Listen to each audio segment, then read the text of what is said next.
54 বছর আওয়ামী লীগ, বিএনপি ও জাতীয় পার্টি জনগণকে ধোঁকা দিয়েছে। জানাবো এবার অ্যান্টি আওয়ামী লীগ ভোটে ক্ষমতায় যেতে চায় ইসলামিস্টরা। এবং সর্বশেষ জানাবো শহীদ গনির স্ত্রী শেখ হাসিনার বিচার না হওয়া পর্যন্ত শান্তি পাব না। এতক্ষণ শুনছিলেন সংবাদ শিরোনাম, এবারে বিস্তারিত। তবে তার আগে অনুরোধ থাকবে আমাদের চ্যানেলটি সাবস্ক্রাইব করে বেল আইকনটি ক্লিক করুন। 54 বছর আওয়ামী লীগ, বিএনপি ও জাতীয় পার্টি জনগণকে ধোঁকা দিয়েছে। গত 54 বছরে আওয়ামী লীগ, বিএনপি ও জাতীয় পার্টি জনগণকে শুধু ধোঁকা দিয়ে এসেছে বলে মনে করেন অভ্যুত্থান পরবর্তী আত্মপ্রকাশ হওয়া রাজনৈতিক দল জনতার দলের চেয়ারম্যান অবসরপ্রাপ্ত ব্রিগেডিয়ার জেনারেল শামীম কামাল। তিনি বলেন, গত 54 বছরে আওয়ামী লীগ, বিএনপি ও জাতীয় পার্টি জনগণকে শুধু ধোঁকা দিয়ে এসেছে। দেশের রাজনৈতিক নেতাদের 95% দুর্নীতিতে জড়িত। বড় রাজনৈতিক পরিবার ছাড়া কেউ বড় পদে জায়গা পায় না। তাদের সন্তানরা বিদেশে পড়াশোনা করে, সাধারণ জনগণ সেই সুবিধা থেকে বঞ্চিত। সংস্কার, বিচার ও নির্বাচন, এই ত্রিমুখী এজেন্ডা নিয়ে অন্তর্বর্তী সরকার যেটা ঘোষণা করেছে সেটি সামাল দিতে পারছে না উল্লেখ করে শামীম কামাল বলেন, জাতীয় ঐকমত্য কমিশনের সংস্কার নিয়ে বড় বড় রাজনৈতিক দলের মধ্যে কোনো গুরুত্বপূর্ণ ঐকমত্য দেখা যাচ্ছে না। কেবল ছোটখাটো বিষয়ে কিছু মতৈক্য রয়েছে। সরকার সংস্কার বিষয়ে উল্লেখযোগ্য অগ্রগতি অর্জন করতে পারবে না। নির্বাচন প্রসঙ্গে তিনি বলেন, বর্তমানে সরকারের সর্বোচ্চ অগ্রাধিকার হওয়া উচিত নির্বাচন। জনগণ অতিষ্ঠ হয়ে গেছে, তারা মুক্তি চায়। সেই মুক্তির উপায় হতে পারে একটি দ্রুত নির্বাচন, ছেড়ে দেমা কেঁদে বাঁচি অবস্থায় পৌঁছানোর আগে। বিচার প্রক্রিয়া সম্পর্কে শামীম কামাল বলেন, বিচার একটি দীর্ঘমেয়াদী প্রক্রিয়া, দ্রুত শেষ করা সম্ভব নয়। তবে দু একজন স্বৈরশাসক বা শীর্ষ অপরাধীর টোকেন বিচার করা যেতে পারে। জনতার দলের চেয়ারম্যান জানান, এখন পর্যন্ত সারা দেশের 7টি আসনে প্রার্থী চূড়ান্ত করেছে জনতার দল। নিবন্ধন না পেলেও তারা স্বতন্ত্রভাবে নির্বাচন করবে।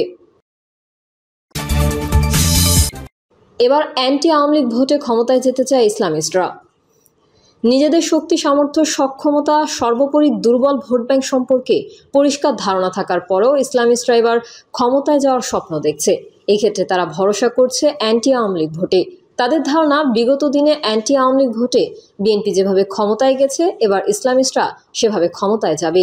সব ইসলামী দল মিলে একটি ভোট বাক্স দিতে পারলে তাদের জয় সুনিশ্চিত। কোনো কারণে সংখ্যাগরিষ্ঠতা না পেলে শতাধিক আসন নিয়ে সংসদে শক্তিশালী বিরোধী দল হওয়ার ব্যাপারে তারা শতভাগ আশাবাদী। সম্প্রতি বেশ কয়েকটি ইসলামিক দলের শীর্ষ নেতার সঙ্গে কথা বলে তাদের এই প্রত্যাশার কথা জানা গেছে। আগামী নির্বাচনে ইসলামিস্টদের জন্য ভালো একটা সুযোগ অপেক্ষা করছে বলে বিশ্বাস ইসলামপন্থী রাজনৈতিক দলগুলোর শীর্ষ নেতাদের। ইসলামিস্টদের যুক্তি, ইসলামপন্থী রাজনৈতিক দলগুলোর নেতারা মনে করেন, ধর্মনিরপেক্ষ রাজনীতির ধ্বজাধারী আওয়ামী লীগ নির্বাচনের মাঠে থাকলে নৌকা ঠেকাতে অ্যান্টি আওয়ামী লীগ ভোটগুলো নির্দ্বিধায় ধানের শীষের বাক্সে যায়। সেই কারণে সুষ্ঠু ভোট হলে 5 বছর পর নৌকা আর ধানের শীষের মধ্যে ক্ষমতার হাত বদল হয়। বিএনপির নিজস্ব ভোট ব্যাংকের সঙ্গে অ্যান্টি আওয়ামী লীগ ভোট যোগ হওয়ায় সংখ্যাগরিষ্ঠতা পেতে তাদের সুবিধা হয় না। জামায়াতের সঙ্গে নির্বাচনী জোট হলে এই কাজ আরও সহজ হয়ে যায়, কিন্তু এবার আর সেই সুযোগ থাকছে না। মাঠে আওয়ামী লীগ না থাকায় অ্যান্টি আওয়ামী লীগ ভোট এবার আর বিএনপির বাক্সে যাবে না। ইসলামিস্টদের মতে, বাংলাদেশে প্রায় 20,000 কাওমি মাদ্রাসার 15 লাখ শিক্ষার্থী অধ্যয়ন করে। শিক্ষক, কর্মচারী, কর্মকর্তা, অভিভাবক মিলে 30 লাখের কাছাকাছি মানুষ কাওমি শিক্ষার সঙ্গে সম্পৃক্ত। এরা মোটামুটি সবাই অ্যান্টি আওয়ামী লীগ।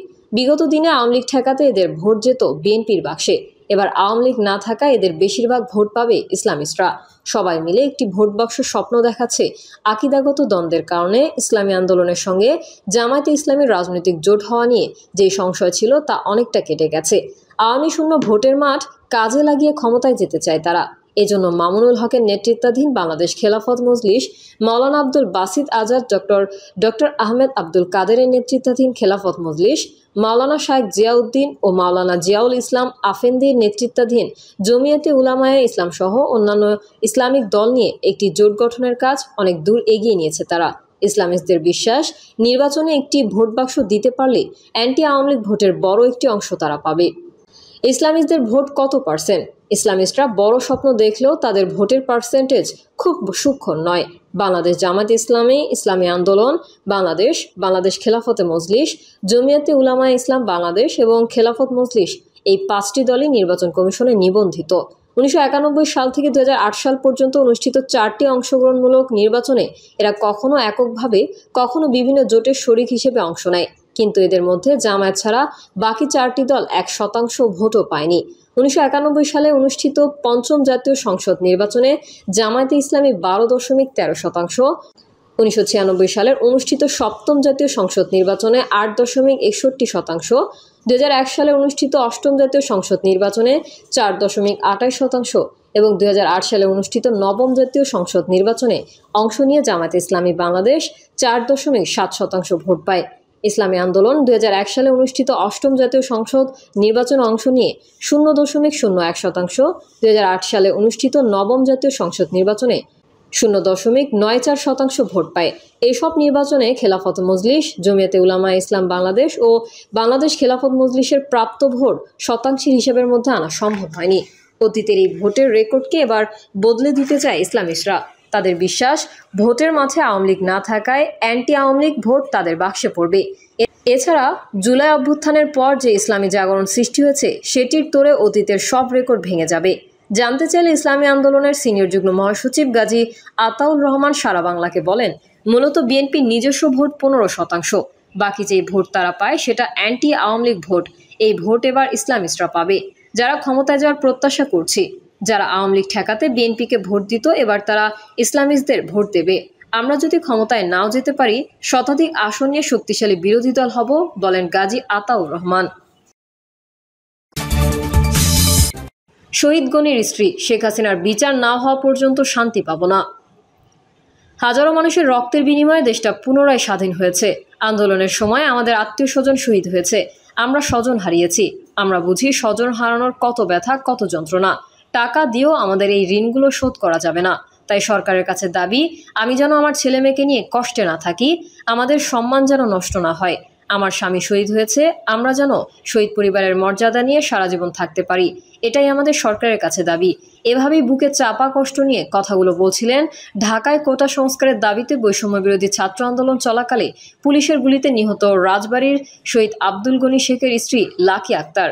শহীদ আব্দুল গনি রাজবাড়ী সদর উপজেলার খানখানপুর ইউনিয়নের নতুন বাজার এলাকার আব্দুল মজিদ শেখের ছেলে। গনি রাজধানীর গুলশান 2-এ 6 সিজন নামক আবাসিক হোটেলের কারিগরি বিভাগে কাজ করতেন। তাকে হারিয়ে অসহায় হয়ে পড়েছেন তার স্ত্রী লাকি আক্তার, 20 বছর বয়সী ছেলে আলামিন শেখ ও 6 বছর বয়সী মেয়ে জান্নাত। জানা গেছে 2024 সালের 19 জুলাই সকালে ঢাকার উত্তর বাড্ডার গুপিপাড়ার বাসা থেকে কর্মস্থলে যাওয়ার উদ্দেশ্যে হেঁটে রওনা হন গনি। পথে শাহজাদপুরের বাসতলা এলাকায় কোটা আন্দোলন ঘিরে সহিংসতার মধ্যে পড়েন তিনি। সংঘর্ষ চলাকালে তার মাথার ডান পাশে গুলি লাগে। গুলিবিদ্ধ হয়ে দীর্ঘক্ষণ রাস্তায় পড়ে থাকেন তিনি। পরে স্থানীয় লোকজন হাসপাতালে নিয়ে গেলে চিকিৎসক তাকে মৃত ঘোষণা করেন। মৃত্যুর 2 দিন পর 21 জুলাই বিকেলে তার মরদেহ গ্রামের বাড়ি খানখানপুরে আনা হয়।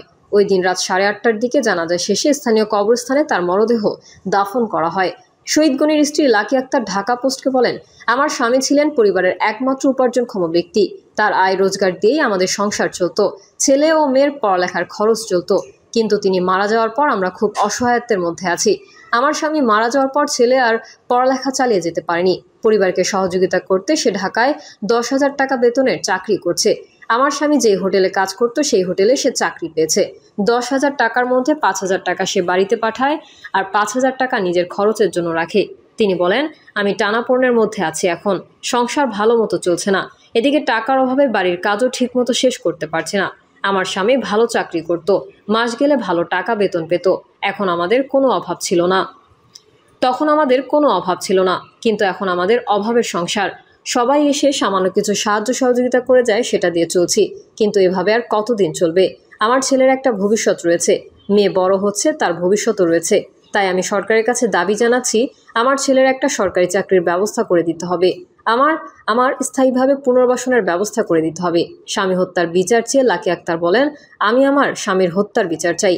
আমি চাই প্রত্যেকটি শহীদ পরিবারের সামনে ও বাংলাদেশের সকল জনগণের সামনে শেখ হাসিনার ফাঁসি দেওয়া হোক। আমি তো কষ্ট করতেছি, অকালে বিধবা আমি, অকালে ছেলে ও মেয়ের বাবা হারা। আমি এর বিচার চাই। শেখ হাসিনার বিচার না হওয়া পর্যন্ত আমি শান্তি পাবো না। 1 বছর হয়ে গেল, এখনও কিন্তু বিচার কাজ শুরু হয়নি।